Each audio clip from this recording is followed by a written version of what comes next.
ಎಲ್ಲರಿಗೂ ನಮಸ್ಕಾರ. ಇವತ್ತು ಹೊಸ ವರ್ಷ. ತಮ್ಮೆಲ್ಲರಿಗೂ ಹೊಸ ವರ್ಷದ ಶುಭಾಶಯಗಳು. ದೇವರು ನಮಗೆ ನಿಮಗೆ ಎಲ್ಲರಿಗೂ ಚೆನ್ನಾಗಿಟ್ಟಿರಲಿ. ಹಾಗೆ 27ನೇ ತಾರೀಕು ನನ್ನ ಬರ್ತಡೇ ಇತ್ತು. ನಿಮಗೆಲ್ಲ ಗೊತ್ತಿಲ್ಲ ತಾನೇ? ನಾನೇ ಹೇಳಿರಲಿಲ್ಲ. ಇದು ಅವತ್ತು ಗಿಫ್ಟ್ ಎಲಿಮೆಂಟ್ ಅಂತ ಹೇಳ. ಇದು ನಮ್ಮ ಅಮ್ಮವ್ರ ಅಕ್ಕ, ಅಂದರೆ ನಮ್ಮ ದೊಡ್ಡಮ್ಮ ಕೊಡಿಸಿರೋದು. ಈ ಬಸ್ ತುಂಬ ಚೆನ್ನಾಗಿದೆಯಲ್ಲ. ಇದ್ಯಾರು ಕೊಡಿಸಿರ್ಬೋದು ಗೆಸ್ ಮಾಡಿ? ನಮ್ಮ ಅಮ್ಮವ್ರ ಅಮ್ಮ ಕೊಡಿಸಿರೋದು, ಅಂದರೆ ನಮ್ಮ ಅಮ್ಮ ಕೊಡಿಸಿರೋದು ಇದು.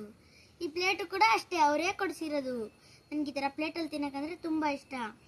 ಮತ್ತು ಇವಾಗ ಹೊಸ ವರ್ಷದ್ದು ಸ್ಪೆಷಲ್ ಏನು ಅಂತ ನೋಡೋಣ ಬನ್ನಿ. ಹೊಸ ವರ್ಷದ ಸ್ಪೆಷಲ್ ಬಂದು ದೋಸೆ. ನಾನೇ ನಮ್ಮ ಅಮ್ಮಂಗೆ ಹೇಳಿದೆ ಕ್ರಿಸ್ಪಿ ಮಾಡೋಕ್ಕೆ, ತುಂಬ ಇಷ್ಟ ನನಗೆ. ದೋಸೆ, ಗುಲಾಬ್ ಜಾಮೂನು, ಆಲೂಗಡ್ಡೆ ಪಲ್ಯ ಮತ್ತು ಚಟ್ನಿ ಇದೆ. ಬನ್ನಿ ಟೇಸ್ಟ್ ಮಾಡೋಣ.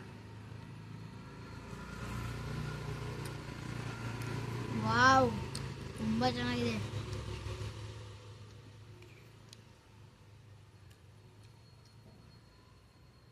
ಗುಲಾಬ್ ಜಾಮೂನ್ ಅಂತೂ ಫುಲ್ಲು ಸ್ವೀಟಾಗೂ ಇಲ್ಲ, ಫುಲ್ಲು ಸಪ್ಪೆನೂ ಇಲ್ಲ, ತುಂಬ ಚೆನ್ನಾಗಿದೆ.